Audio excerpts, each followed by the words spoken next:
Chill Guy went to a war where he made a new friend who was supposed to be his enemy. They both sat down and shared some words.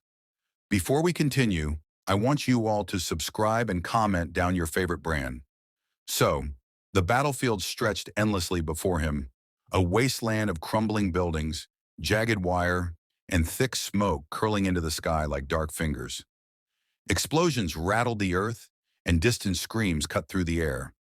But Chill Guy moved through it all, like a man walking through a mildly unpleasant drizzle, unbothered, slow, deliberate.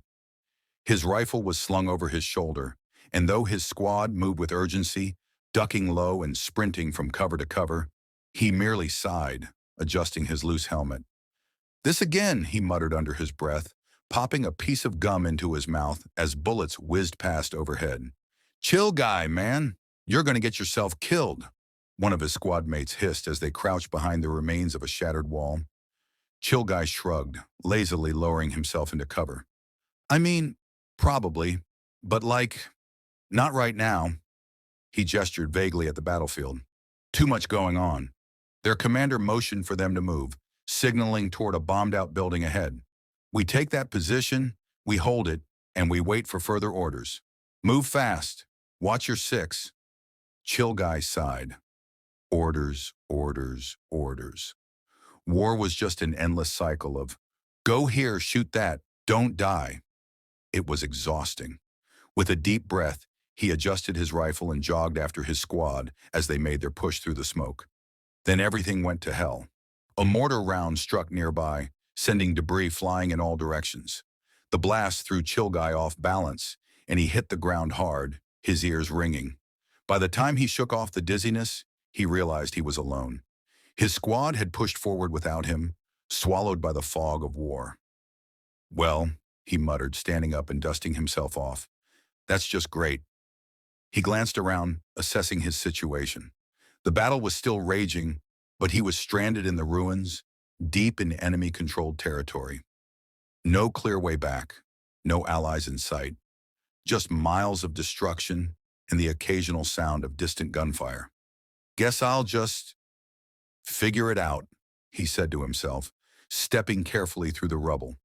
He moved quietly, taking shelter in a partially collapsed building, hoping to get his bearings. But as he turned a corner inside the ruins, he froze.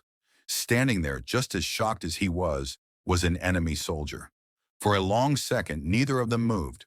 The soldier, young, dirty, breathing heavily, lifted his rifle. Chill Guy, however, just exhaled through his nose. "Man," he said, rubbing the back of his head, "really not in the mood for this." The enemy soldier's grip tightened. "Drop your weapon." Chill Guy didn't move. "You ever get tired?" he asked instead. The soldier blinked. "What?" "You know," Chill Guy continued, shifting his weight against the ruined wall. "All this running around, shooting people, dodging explosions. Kinda exhausting, don't you think?" The enemy soldier hesitated. His breathing was still heavy, his hands still tight on his rifle, but his expression softened. Just a little. "You're not scared?" Chill Guy tilted his head, considering it. "I mean, should I be? You gonna shoot me?" The soldier didn't answer right away. The rifle in his hands didn't lower, but it also didn't fire. He was uncertain now, thrown off by Chill Guy's calm demeanor. "You're weird," the soldier finally muttered. Chill Guy grinned. "That's what they keep telling me." For a long moment, the two of them just stood there listening to the distant chaos outside. Then, almost reluctantly, the enemy soldier exhaled and sat down on a pile of rubble, keeping his rifle close but not raised. Chill Guy smirked. "Good call. Standing too long makes my legs hurt." He plopped down across from the soldier and pulled a pack of gum from his pocket, offering one. The enemy soldier eyed him warily before slowly reaching out and taking it. They chewed in silence. After a while, the enemy soldier spoke again. "You don't seem like much of a soldier." Chill Guy shrugged. "Not really. War kind of found me. Figured I'd go along with it till I could go home." The soldier nodded, staring at the floor. "I just want to go home, too." Chill Guy leaned back. "Yeah, man, I hear that." Outside, the war didn't stop for them. Gunfire rattled the walls, Explosions painted the sky in flashes of orange. But inside that ruined building, for that brief moment, two enemies sat together, no longer thinking about killing each other. The enemy soldier sighed. "You think this war even means anything?" Chill Guy chuckled.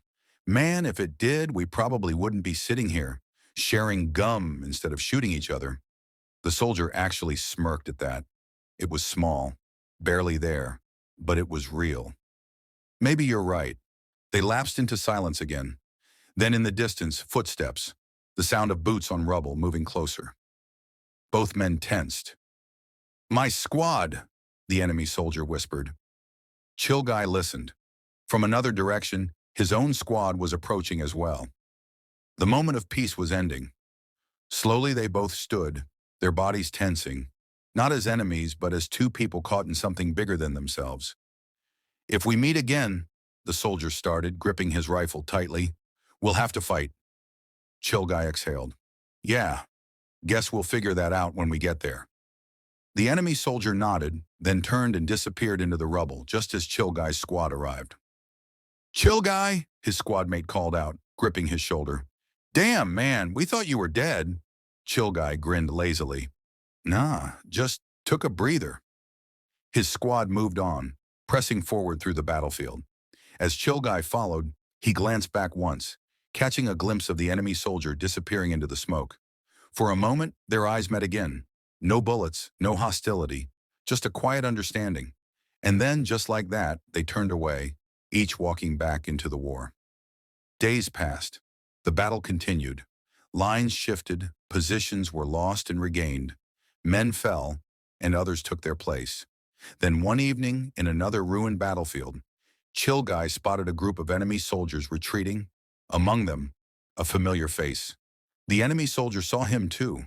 No words were spoken, no weapons raised, just another silent glance. Two men caught in the machine of war, knowing that, maybe someday, they would be forced to fight, but not today. Chill Guy exhaled, adjusting his rifle. "Guess we'll figure it out next time." And with that, he turned away, disappearing into the smoke once more. Themes and message. This story highlights the absurdity of war, the exhaustion of soldiers, and the fleeting moments of humanity that can exist even in the worst conditions. Chill Guy is not a typical soldier. He's not a hero, nor a coward.